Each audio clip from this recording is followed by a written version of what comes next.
오늘부터 히브리서의 말씀을 살펴보려고 합니다. 히브리서 하면은 떠오르는 말씀이 있을까요?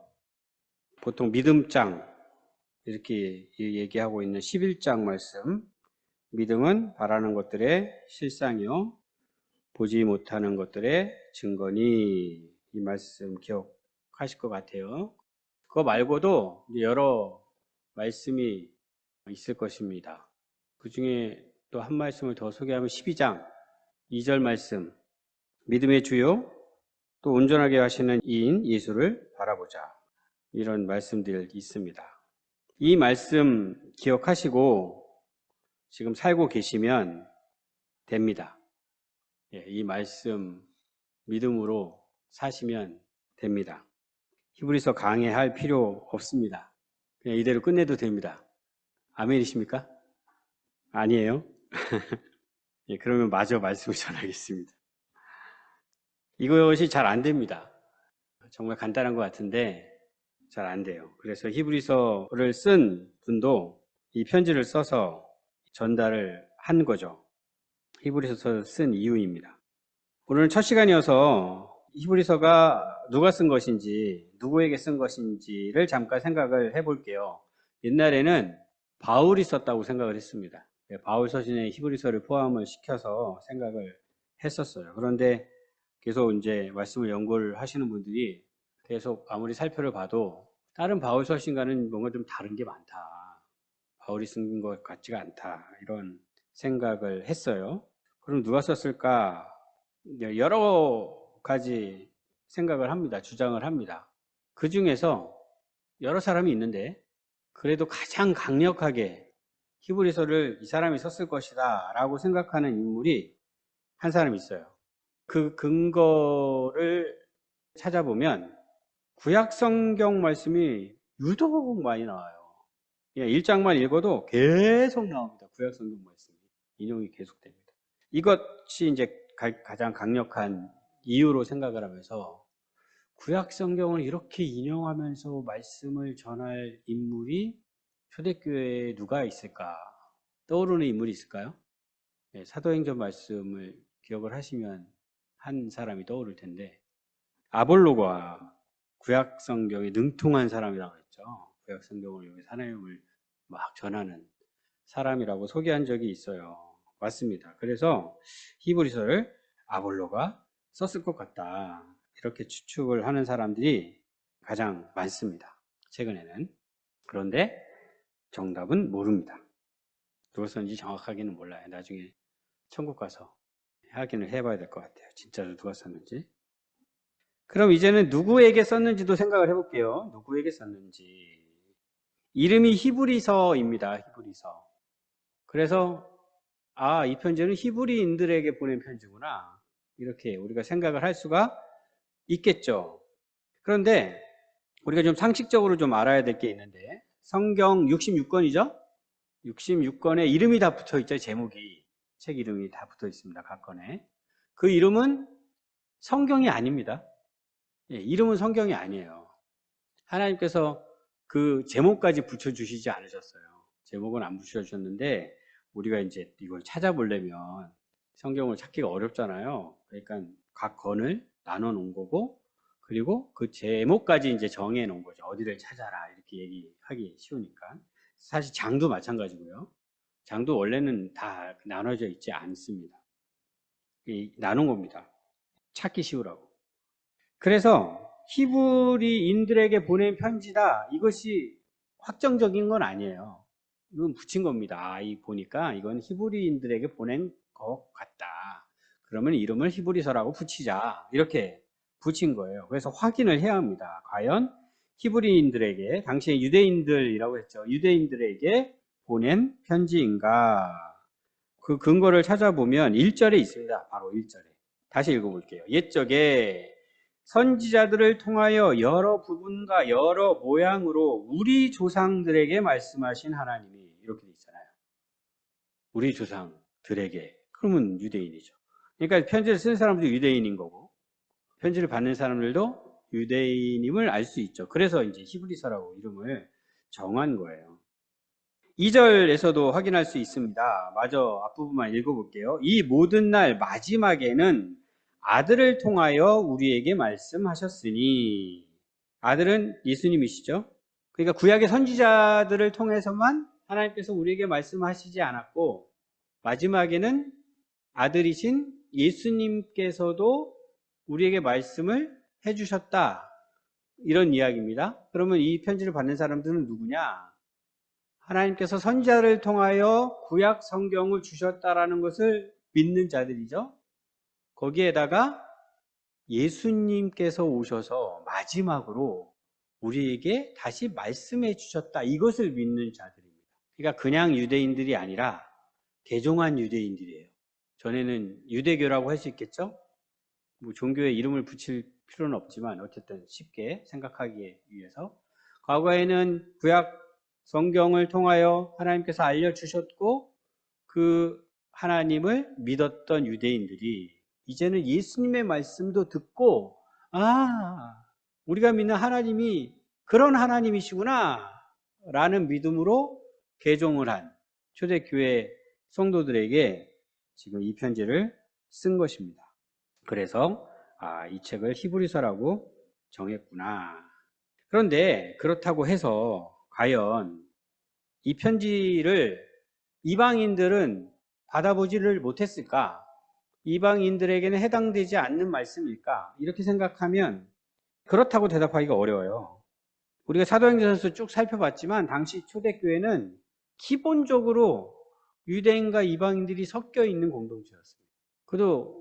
그것이 당연하죠. 전에는 구약 성경을 가지고 하나님을 믿던 사람들은 유대인들, 이런 공동체 의식, 여기 들어오려면 네가 유대인이 돼야 돼, 뭐 이런 식으로 했었던 공동체였기 때문에 그렇지 않았었는데, 예수님이 마지막으로 복음을 전하신 이후에는 어떤 생각이 있어야 돼요? 모든 민족으로 제자를 삼아야 됩니다. 모든 민족. 이제는 유대인, 이방인 가리면 안 돼요. 모든 사람을 대상으로 복음을 전하고 있던 시대였기 때문에 유대인과 이방인들이 늘 섞여 있었습니다. 곳곳에 교회가 세워질 때마다 섞여 있었어요.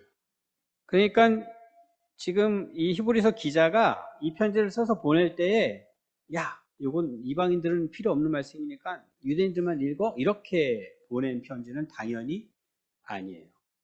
그럼에도 불구하고 이렇게 우리의 조상들에게 말씀하신 하나님이라고 이야기할 수 있는 이유는, 이방인이라 할지라도 초대교회 공동체에 들어왔을 때 이스라엘 백성들에게 구약시대에 주신 하나님의 말씀을 무시하지 않았다는 겁니다. 예수님께서 전해주신 복음만 듣고 믿으면 되지, 옛날에 주신 말씀? 그건 우리한테 필요 없어, 이렇게 생각하지 않았다는 거예요. 구약시대에 그 하나님이 바로 예수님을 보내주신 그 하나님이라는 것을 알았기 때문에 아담에게 말씀하셨을 때부터 하나님께서 우리에게 어떤 말씀을 주시나 그것을 그대로 다 받고, 그것을 하나님의 말씀으로 믿고 예수님이 주신 말씀도 믿는 사람들이었기 때문에 1절과 같이 또 2절과 같이 이 편지의 수신자들을 이야기할 수 있었던 것입니다. 히브리서의 수신자에 관하여 소개해 드렸습니다. 그러면 이제 우리를 생각해 봐야겠죠. 우리는 이 편지의 수신자에 해당이 됩니까? 안 됩니까? 해당이 되죠. 1절과 2절에서 소개하고 있는 그 편지의 수신자에 우리들도 포함이 됩니다. 그래서 히브리서를 열심히 읽으셔야 합니다. 그 다음에 그러면 이 히브리서를 왜 써서 보냈을까? 이 편지를 왜 써서 보냈을까? 그 목적이 어디에 있는가? 그것도 확인을 해 보려고 합니다. 그래야 이 목적을 미리 알고 있으면 말씀을 더 잘 읽을 수 있거든요. 이것을 위해서 우리는 12장으로 가보려고 합니다. 12장. 22절부터 24절까지 읽어볼게요.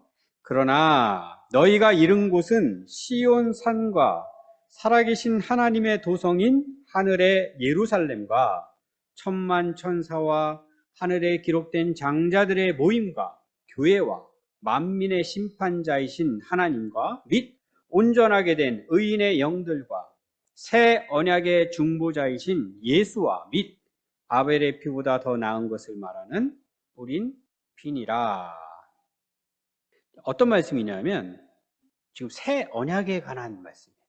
구약시대에 하나님께서 주신 말씀, 그것도 믿는다고 그랬는데 그것은 옛 언약에 관한 말씀이라면 여기서는 새 언약에 관한 말씀을 주시고 계세요. 그럼 우리는 옛 언약을 맺은 자들입니까? 새 언약을 맺은 자들입니까? 새 언약을 맺은 자들이죠.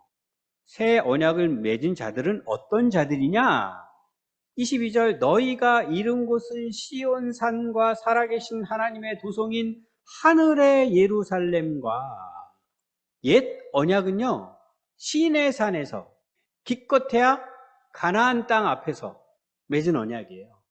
그들이 바라보는 것은 가나안 땅입니다. 이 땅입니다.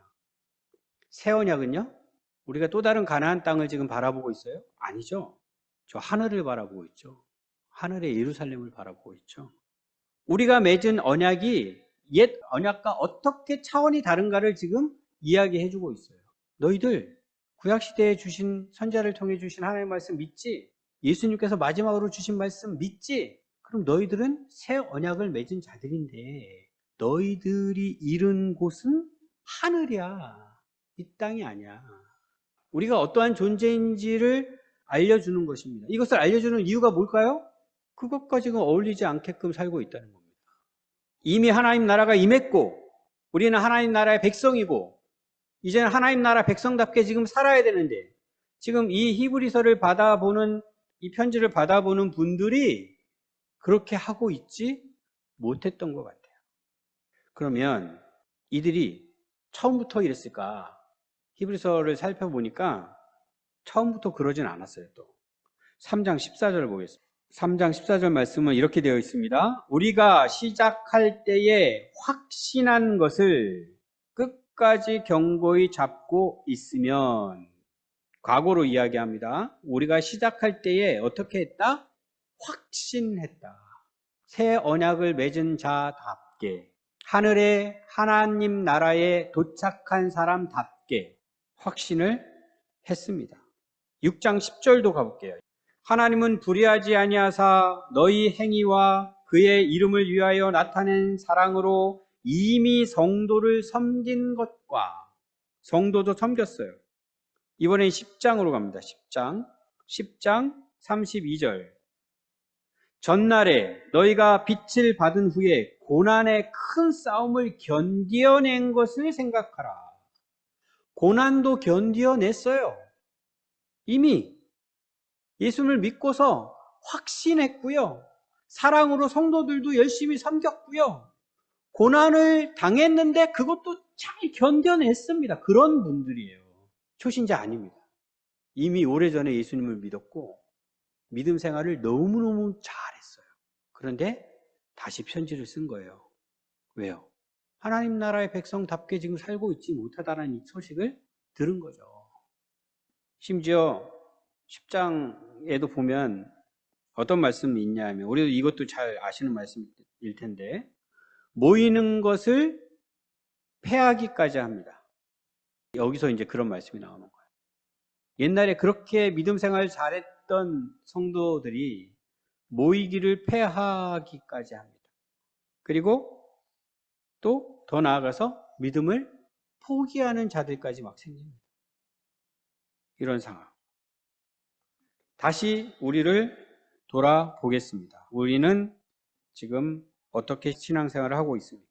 시작할 때 확신했던 것 지금 잘 잡고 계십니까?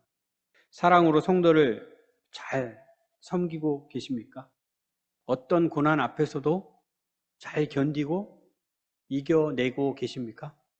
그래서 저 하늘의 하나님 나라에 합당한 백성으로, 비록 지금은 그 나라가 완성되지 않아서 이 땅에 우리가 살고 있지만 그럼에도 불구하고 저 하늘나라의 시민으로, 시민답게 우리에게 주어진 삶을 살고 계십니까? 그렇다면 아까도 말씀드렸듯이 히브리서 강의가 필요 없습니다. 계속 그렇게 사시면 됩니다. 그런데 그렇지 않다면 나 역시도 이 히브리서의 수신자들과 똑같이 하나님 나라의 백성다운 삶을 살고 있지 못하다면 이 땅의 문제로 우리는 하늘 시민인데 이 땅의 문제로 아직도 우리가 허우적거리고 있다면, 확신했던 그 믿음도 흔들흔들하고 있다면, 때로는 모이는 것도 원하지 않게 되고, 때로는 교회에 등을 지고 떠나게 되는 그런 상황도 마주하게 된다면, 히브리서는 바로 그런 우리에게 주신 말씀, 이 편지를 하나님께서 우리에게 주셨구나, 이것을 분명하게 알 수 있어야 합니다. 그렇다면 그 문제를 해결할 수 있는 해결책을 이 편지에 담고 있겠죠. 그것을 우리가 지금 하나씩 이제 알아갈 터인데, 해결책이 될 수 있게끔 하는 원인, 그 문제의 원인을 히브리서에서는 두 가지로 진단을 합니다. 그걸 먼저 소개를 할게요. 우리가 처해 있는 문제의 원인 두 가지. 첫째는 이미 짐작하시는 분도 계실 것 같은데, 첫째는 우리가 알고 있어야 하는 것을 제대로 알지 못하는 게 원인입니다. 알지 못하는 게 원인이에요. 디모데 전서 우리가 묵상하고 있잖아요. 오늘 묵상할 본문에도 보면은 이 단어가 나옵니다. 다른 교훈. 요 네 글자가 나와요. 다른 교훈에 대하여 말씀을 해주고 있어요. 교회 공동체 아니에요. 예수님을 믿어요. 사랑으로 성도를 섬겨요. 고난이 와도 잘 견뎌요. 그럼에도 불구하고 교회 공동체 안에 다른 교훈이 들어온다는 겁니다. 다른 교훈을 가르치는 사람이 있고 그것을 배우는 사람이 있다는 거예요. 교회 공동체 안에. 히브리서를 받는 성도님들 교회에도 마찬가지였던 것 같아요. 다른 교훈이 있었던 것 같아요. 그래서 우리가 진짜 알아야 될 것을 잘 알지 못하는 문제, 이것이 첫 번째 원인이다. 수요일에도 디모데전서를 잠깐 나누었습니다. 목회 서신으로 분류된다고 했는데, 목회자들만 읽으면 되는 말씀 아니라고 했어요. 모든 성도님들이 동일하게 나에게 주시는 말씀으로 읽으셔야 한다고 했습니다. 1장 말씀 보니까 그런 말씀이 있었죠. 다른 교훈을 가르치는 자들이 있고 그들이 그렇게 하지 못하게 해야 한다라고 말씀을 전해주고 있습니다. 알아야 할 것들을 제대로 알지 못하면 다른 교훈을 말하게 됩니다. 그것이 맞다고 생각하고 그것을 전하게 돼요. 그것 못하게 해야 한다. 바르게 알고 있는, 잘 알고 있는 디모데, 네가 그거 못하게 하고 그럼 뭘 가르쳐야 되겠어요? 바른 교훈을 가르쳐야 하겠죠. 그거 말씀해주고 있어요. 히브리서에서도 똑같은 말씀 해줍니다. 왜 우리가 하나님 나라의 백성답게 이 땅에서 살지 못하느냐? 제대로 알지 못해서 그런다. 13장 9절에서 이렇게 말씀해 주십니다. 여러 가지 다른 교훈에 끌리지 말라. 그러니 우리에게 필요한 건 뭘까요? 제대로 아는 거죠. 정말 제대로 아는 것. 저는 이미 다 알고 있어요. 아는 것만큼은 확실해요. 혹시 이런 생각이 드시면 그것도 다시 한번 확인하셔야 돼요. 진짜 제대로 알고 있는 것이 맞는지. 그게 첫 번째 원인으로 진단을 하고 있고요. 두 번째 원인이 또 소개되고 있는데, 우리가 제대로 알고 있어도 문제는 또 생겨요. 두 번째 원인이 있기 때문입니다. 고난이 원인입니다. 고난. 아까도 고난이 있었지만 잘 견뎠다 그랬는데, 이 고난이 원인이 돼요. 그래서 우리가 아무리 잘 알고 있어도 고난이 찾아오면 또 하나님 나라의 백성답게 살지 못하게 되는 거죠. 당시에는 핍박이 있었어요. 핍박. 아주 극심한 핍박. 사도행전을 봐도 예수 믿는 사람들이 핍박을 받는 장면들을 계속해서 볼 수 있었습니다. 예루살렘에서도 그랬고 로마에서도 그랬고, 복음을 전하는 사도 바울은 말할 것도 없고 온갖 핍박을 다 받게 되는 시대였어요. 그냥 예수님 믿는다는 이유 하나만으로. 그런 핍박을 겪게 되면서 하나님 나라의 백성다운 삶을 잃어버리게 되었다는 것이죠. 우리 성도님들은 어떠세요? 예수님 믿는다는 이유로 핍박을 받으시거나 고난을 겪고 계십니까? 이것 때문에 괴롭힘을 당하고 계세요? 그런 일들이 흔한 시대는 아니죠, 우리가. 예수님 믿는다는 이유만으로 핍박을 받고 그러진 않습니다. 그런데 가만히 한번 생각을 해 봐야 할 것이요. 우리가 잘 배웠는데, 잘 알아요. 우리가 알아야 될 것들을 잘 배웠어요. 그럼에도 불구하고 하나님 나라의 백성답게 살고 있지 못하는 이유를 가만히 한번 생각을 해 보십시오. 왜 그럴까? 때로는 내가 기대하는 것 있잖아요. 내가 기대하는 것. 내가 계획하고 있는 것. 내가 추진하고 있는 것. 내가 원하는 것. 이런 것들이 예수님을 믿으면서 잘 되면 그러면은 신앙생활 막 잘하게 돼요. 근데 그런 것들이 잘 안 되면 믿음 생활을 포기하게 되는 경우가 많아요. 그렇다는 얘기는 이 시대에는 핍박으로 인하여 우리가 믿음 생활을 잘 못하는 게 아니라 내가 원하는 일이 잘 되지 않는 것 때문에 믿음 생활을 못하게 된다는 거예요. 그 얘기는 그것이 이 시대의 핍박이라는 겁니다. 그것이 이 시대의 고난이라는 거예요. 우리에게 다가오는. 어떠세요? 그런 일 있으세요? 잘 안 되는 일? 내가 원하는 일이 하나 있는데 그게 잘 안 돼요. 뭐 대표적인 게 우리 자식들 얘기잖아요. 우리 자식들이 하나님 믿으면서 믿음 안에서 이렇게 됐으면 좋겠는데 그것이 잘 안 돼요. 도대체 하나님 왜? 원망이 생기죠. 그게 뭐 스트레스라면 그게 다 극심한 스트레스가 되죠. 스트레스가 쌓이죠. 그것이 이 시대의 고난이라고 할 수 있어요. 당시에 이 편지를 받는 분들의 고난은 어떤 고난이었느냐? 아까 고난을 잘 견딘다 이런 말씀 봤는데 그 이후의 말씀도 고난에게서 계속 소개를 하고 있어요. 혹은 비방과 환난으로서 사람에게 구경거리가 되고 계속 나오는데 옥에 갇히는 일, 다반사입니다. 옥에 갇힙니다. 지금은 상상할 수도 없죠. 재산 빼앗기는 일, 기본입니다. 믿음 지킬 수 있겠습니까? 우리가 생각했을 때. 그런 상황임에도 불구하고 믿음을 지키겠어요? 예수님 포기하지 않고? 정말 어려운 일이잖아요. 우리는 그러면 그보다 쉬울 것 같습니까? 지금 우리가 당하고 있는 핍박, 우리가 당하고 있는 고난, 어떻게 보면 우리의 욕심으로 말미암은, 우리의 조급함으로 말미암은 일들인데 그보다는 훨씬 쉬우십니까? 저는 이것도 만만치 않다고 봅니다. 이것도 결코 쉬운 일이 아니에요. 지금은 우리가 어떤 식으로 신앙생활을 하기가 쉬우냐면 아주 교묘하게 중간 지점을 찾습니다. 내가 원하는 것도 어느 정도 취하고 그리고 믿음도 어느 정도 지키고 이런 식으로 신앙생활을 우리가 해요. 그래서 저 사람 예수님을 믿는 거야 안 믿는 거야 이렇게 얘기했을 때 안 믿는다고 하고는 할 수가 없는데 목사가 이렇게 성도님들을 봐도 저 신앙생활 똑바로 하라고 얘기를 해야 돼 말아야 돼 이렇게 고민하게 하는 애매하게 만드는 이런 상황들이 정말 많아요. 어떻게 해야 합니까? 그냥 쉽게 얘기하면 타협하는 거거든요. 타협하는 거. 내가 저 세상 것 완전히 포기는 못하겠고 그렇다고 내가 예수님을 믿는 것을 또 안 믿는다고 해서 등지고 도망갈 수는 없고 믿기는 믿지만 저것도 적당히 이런 선택을 하는 경우가 정말 많고요. 그런 성도들에게 목사가 똑바로 신앙생활을 하라고 이야기하기가 정말 어려운 시대이죠.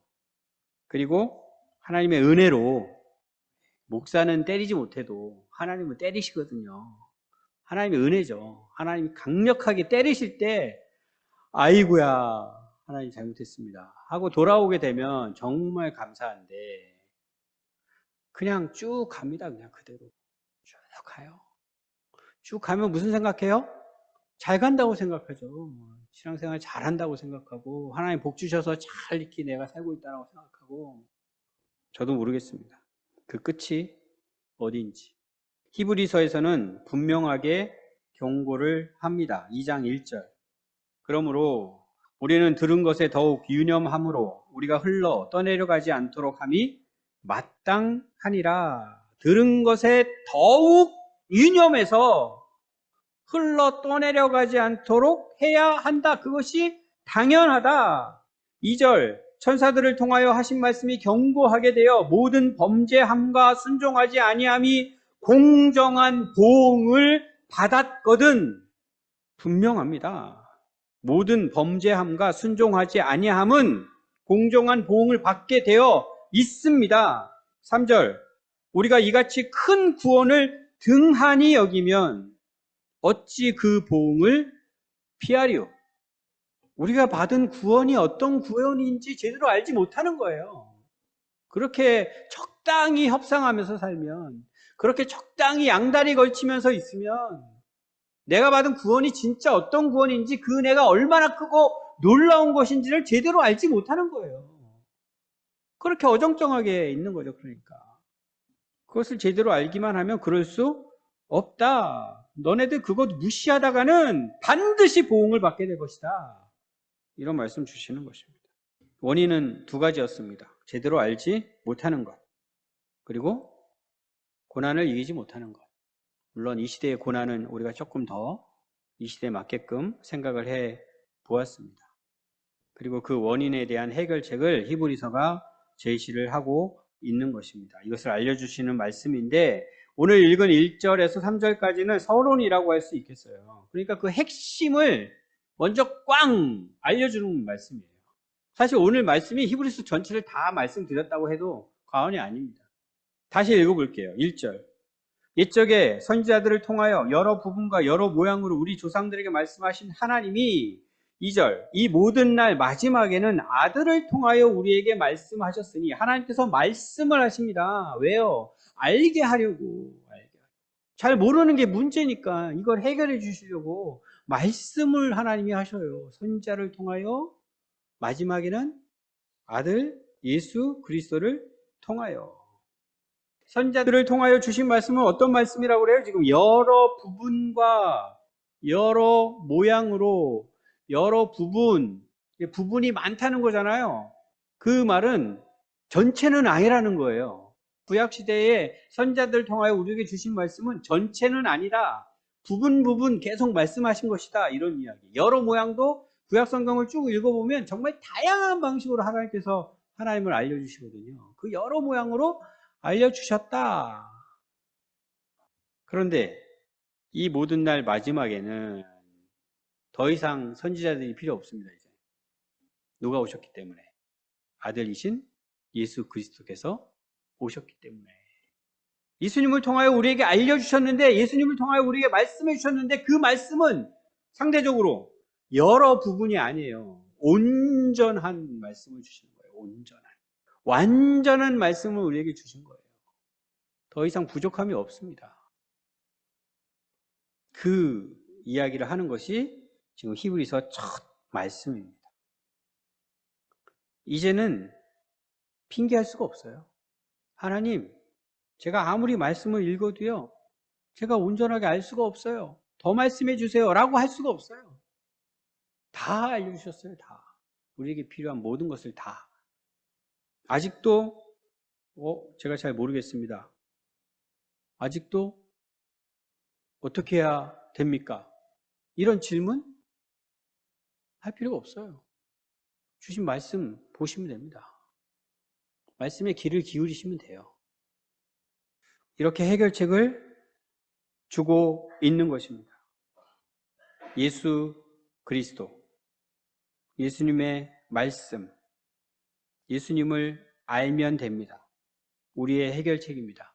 하나님 나라의 백성답게 사는 방법, 예수님을 아시면 됩니다. 이어지는 말씀에서는 무엇을 가르쳐주고 있습니까? 계속 읽어볼게요. 2절 후반절입니다. 이 아들을 만유의 상속자로 세우시고 또 그로 말미암아 모든 세계를 지으셨느니라. 이는 하나님의 영광의 광채시요 그 본체의 형상이시라. 그의 능력의 말씀으로 만물을 붙드시며 죄를 정결하게 하는 일을 하시고 높은 곳에 계신 지극히 크신 이의 우편에 앉으셨느니라. 예수님은 만유의 상속자이시다. 만유의 주인이시다. 우리가 말씀을 통하여 알게 된 그 예수님이 누구시냐? 이런 분이시다. 그 전에는 예수님은 창조주이시다. 이 세상을 만드신 분이시다. 예수님이 진짜 누구신지를 제대로 알아야 되는 거죠. 계속 말씀하시죠. 하나님의 영광의 광채시다. 본체의 형상이시다. 하나님의 영광을 우리는 볼 수 없습니다. 보면 죽는다고 되어 있어요. 그런데 예수님을 통하여 그 영광의 광채로 오신 예수님을 통하여 볼 수 있는 거죠, 하나님을. 그 본체의 형상을 통하여 하나님을 알 수 있게 되는 거죠. 그렇다고 예수님하고 하나님하고 차이가 난다라고 생각하시면 안 돼요. 하나님과 동등하신 분이십니다. 하나님과 동등하신 하나님이십니다. 그럼에도 불구하고 광채로 형상으로 우리에게 오신 거예요. 볼 수 있고 알 수 있게끔 해주시고, 또한 말씀으로 만물을 붙드시는 분이시라고 했어요. 이 세상을 다스리시는 통치자이십니다. 또 죄를 정결하게 하시는 분이라고 했습니다. 우리의 죄를 씻어 주십니다. 우리를 새로운 존재로 다시 태어나게 하십니다. 지극히 크신 이의 우편에 앉아 계십니다. 바로 그분이 우리를 만드신 분이시고, 우리를 구원하신 분이시고, 우리를 지금도 다스리고 계시는 분이십니다. 우리의 구주 예수 그리스도.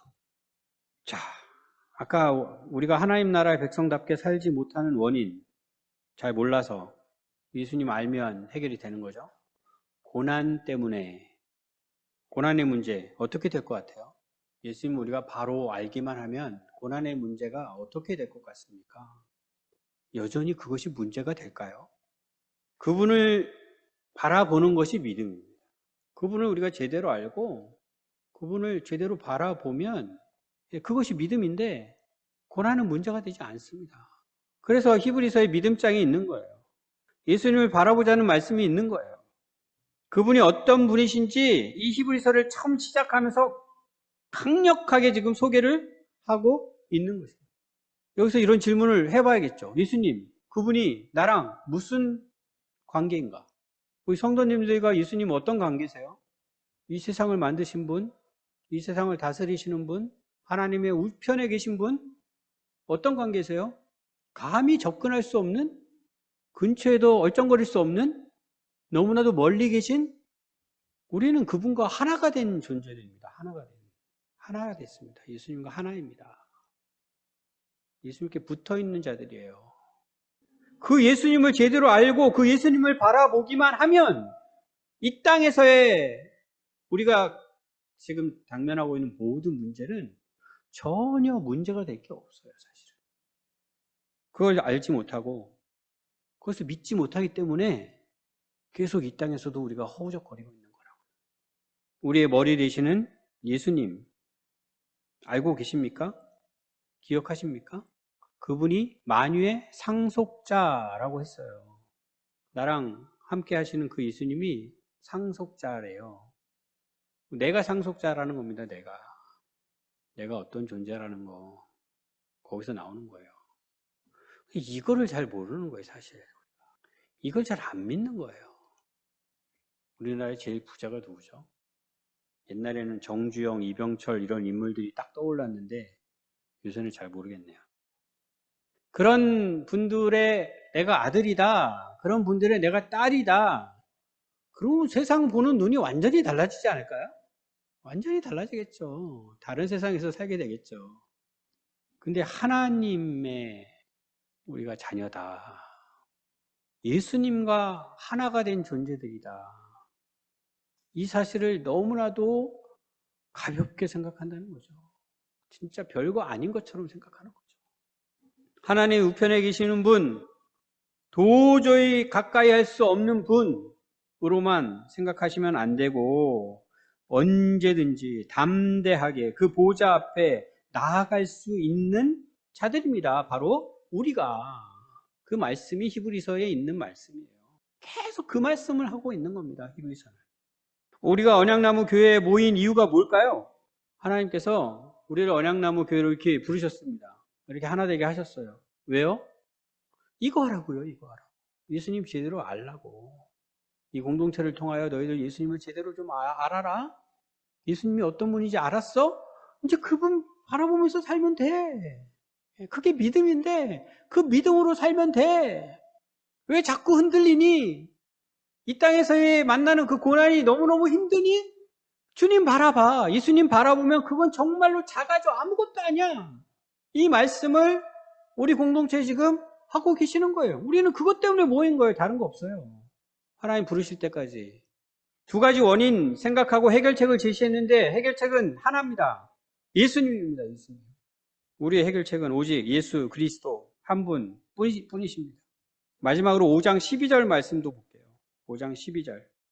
때가 오래되었으므로 너희가 마땅히 선생이 되었을 터인데 너희가 다시 하나님의 말씀의 초보에 대하여 누구에게서 가르침을 받아야 할 처지이니 단단한 음식은 못 먹고 젖이나 먹어야 할 자가 되었도다. 이는 젖을 먹는 자마다 어린아이니 의의 말씀을 경험하지 못한 자요.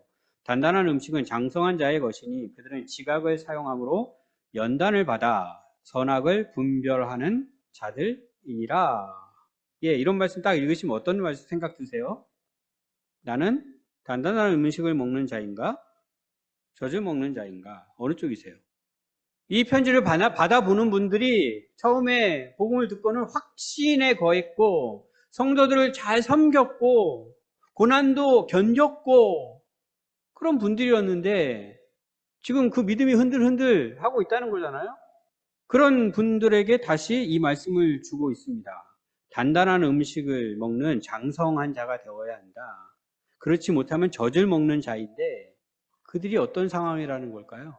지금 장성했다는 걸까요? 젖을 먹는 상황이라는 걸까요? 후자겠죠? 그들이 장성했으면 이런 얘기 안 했겠죠. 너희가 오래됐어요. 그래서 마땅히 선생이 되어야 해. 그렇지 못하다는 얘기죠. 우리는요? 우리 성도님들은 어떠세요? 오래되지 않으셨어요? 그러면 선생이 되어야 한대요. 다른 말씀에서 선생이 되려고 하지 말라고 돼 있어요. 그러니까 또 선생하면 안 된다고 이렇게 또 말씀하실 분이 계시는데 그런 것들이 다른 교훈입니다. 그런 것들이. 그런 다른 교훈 말씀하시지 마세요. 모든 민족으로 제자를 삼으라고 예수님께서 말씀하셨는데 그 말씀은 무시하고 깡무시하고 선생 되지 말라는 말씀을 자꾸 내세우지 마세요. 그 말씀의 의미를 파악하고서 말씀을 하셔야지. 선생 되어야 한다니까요. 우리는 모두가. 언제까지 젖만 먹을 거예요? 언제까지 젖만 물고 있을 거예요? 제 두 번째 손주가 지금 젖꼭지 밟고 있는데 그런 모양으로 지금 신앙생활 하고 계신 거예요. 성도님들이. 대부분의 성도님들이 지금 이 시대의 교회가 히브리서 말씀을 듣고 이것이 내게 주시는 말씀이라는 것을 알고 예수님을 바로 알고 예수님을 바라보면서 온전한 믿음으로 이 땅에 그리스도인들이 살고 있다면 대한민국이 이렇게 되지 않죠. 이렇게 절대로 안 됩니다. 그럴 수 없습니다. 교회가 먼저 잘못하고 있는데 뭐 다른 데를 뭐 어딜 쳐다보겠어요. 우리가 먼저 정신 차려야지. 우리 원양나무 교회도 보자고요. 원양나무. 장성하셨어요? 이제 단단한 음식 드실 수 있어요? 젖을 물릴 수 있냐고요. 젖을 물릴 수 있는 분들이 되셔야 돼요. 여기 계신 분들은 한 분도 예외됨이 없이. 우리 은총이는 10년 안에, 우리 다나는 15년 안에 언제까지 계속 젖만 물고 있을 거예요. 어떠세요? 계속 거기 계실 겁니까? 젖만 달라고 하면서? 다시 히브리서를 읽으셔야 됩니다. 한 가지만 더 말씀드리고 마칠게요. 예수님께서는 우리의 죄를 정결하게 하시는 분이십니다. 우리의 죄를 정결하게 하시는 분이에요. 무슨 얘기냐면 우리는 죄인이라는 겁니다. 우린 여전히 죄인이에요. 예수님 할 걸 알았다고 해서 예수님 한번 믿었다고 해서 우리의 죄가 그냥 싹 사라지고 더 이상 정말 온전한 사람으로 살 수 있는 것이 아니라 우리는 여전히 계속 이 땅에서 죄인으로 살게 돼 있습니다. 수요일에도 말씀드렸어요. 이렇게 해야 된다. 말씀 주시죠. 우리가 할 수 있다 없다? 할 수 없다. 우리로서는 할 수가 없어요. 그러니까 예수님 바라봐야 되는 거죠. 예수님이 우리의 죄를 해결해 주십니다. 정결케 하십니다. 그 예수님으로 인하여 할 수 있는 거예요. 근데 이것도 또 자꾸 잊어버려요. 오늘 주보 혹시 미리 보셨습니까? 묵상 나눔란에 있는 글을 한번 잠시 쳐다봐 주십시오. 이제 언양나무 학교의 학생들이 묵상 나눔한 내용인데 두 학생의 글입니다. 위에 거 보시면 1절부터 감독이 가져야 할 태도에 대하여 읽는데 그 모습으로 이 땅에서의 사역을 감당하시던 예수님의 모습이 떠올랐다. 그래서 이 말씀만 가지고 보면 우리는 주님 앞에 쓰임 받을 수 없는 삶이다. 어쩌면 단 하나도 지키지 못할 것이다. 언양나무 학교에 다니는 친구들도 이 말씀을 읽으면서 이것을 깨닫습니다. 이래요. 우리로서는 불가능하고요. 예수님만 가능하십니다. 두 번째 친구 볼까요? 오늘 본문에서 얘기하는 리더 감독의 자격 요건에 따르면 세상에 어떤 사람도 참된 리더가 되지 못한다. 우리의 죄악됨을 알려준과 동시에 그런 우리를 인도하시는 예수님의 선하심을 우리에게 알려주는 말씀인 것 같다. 같은 내용이죠. 감독의 자격에 관한 말씀을 읽고 이렇게 묵상을 했습니다. 우리 교회는 감독이 없죠. 목사, 장로에 해당되는 이야기예요. 목사, 장로가 이런 자격이 있어야 돼 라고 말씀을 주십니다. 목사, 장로가 그 글을 읽을 때마다 이 어린 아이들이 읽은 것과 똑같은 생각 안 하겠습니까? 역시 난 자격이 있어. 누가 그렇게 생각을 해요? 아무 자격이 없죠. 데이빗 브레이너드의 일기도 볼까요? 10월 26일자 한번 볼게요. 나 자신의 무가치함을 지각하고 큰 괴로움에 젖었다. 사람이 나를 친절하게 대하거나 혹은 와서 내가 전하는 말씀을 듣는 것보다 오히려 내가 이곳에서 쫓겨나야 마땅할 것 같았다. 이때 내 심령이 정말 괴로웠다. 영혼들을 신실하게 대하기가 불가능하다는 것 때문이었다. 그들을 친근하게 그리고 신실하게 대할 수 없었다. 나 자신이 정말 무한히 추함을 느꼈다. 오, 감히 복음을 다른 이들에게 전할 생각을 하다니 내가 어찌 이리도 티끌과 먼지와 같단 말인가. 위대한 믿음의 선배라고 우리가 생각하는 분이거든요. 제가 여기 어떻게 서 있을 수 있어요? 저 당장 내려와야죠. 아무 자격이 없어요. 말도 안 되는 일입니다. 예수님 때문에, 예수님 덕분에 이 자리에 서 있는 거죠. 예수님이 너 내려와. 그럼 당장 내려와야 됩니다. 어떻게 버틸 수 있어요? 그죠? 그분의 뜻에 따라, 그분의 허락하심과 그분의 인도하심에 따라 이 자리에 서 있는 것입니다. 교회 공동체에서 이루어지는 모든 대화는 사실 이렇게 되어야 돼요. 믿음의 가정에서 이루어지는 모든 대화는 이렇게 되어야 돼요. 근데 우리가 굉장히 잘못하는 게 있어요. 먼저는 저는 부족해서 못해요. 이거 굉장히 많이 얘기해요. 저는 부족해서 못해요. 저 같은 사람이 어떻게 해요? 틀린 생각은 아니에요. 그럼에도 불구하고 해야 합니다. 예수님이 하라고 하면 하는 거예요, 우리는. 내가 못한다고 못하는 게 아니에요. 안 하는 게 아니에요. 또 화살을 또 바깥쪽으로 돌려요. 당신은 이러이러하니 못해. 당신은 이러이러하니 안 돼. 저에게도 늘 그런 도전이 있습니다. 언약나무 교회 무슨 자격으로 당신 같은 사람이. 틀린 말은 아니죠. 아무 자격이 없죠. 이거 꼭 아셔야 돼요. 우리가 자격이 있어서, 능력이 있어서 이곳에 모여있고 하나님의 일을 감당하는 것이 아닙니다. 절대 아닙니다. 아무 자격 없고 아무 능력이 없어요, 우리는. 그냥 죄뿐이에요, 죄뿐. 우리는 그냥 죄인입니다, 그냥. 그 문제를 해결해 주시는 예수님 때문에, 그럼에도 불구하고 우리를 붙잡아 주시고 이끌고 가시는 그 예수님 때문에 이곳에 있는 거예요. 이것을 기억해야 합니다. 그리고 우리의 믿음을 포기하지 않으셔야 합니다. 더 예수님을 알아가면서 가야 합니다. 더 예수님을 바라보면서 가야 합니다. 그것이 우리 언약나무 교회가 가야 할 길입니다.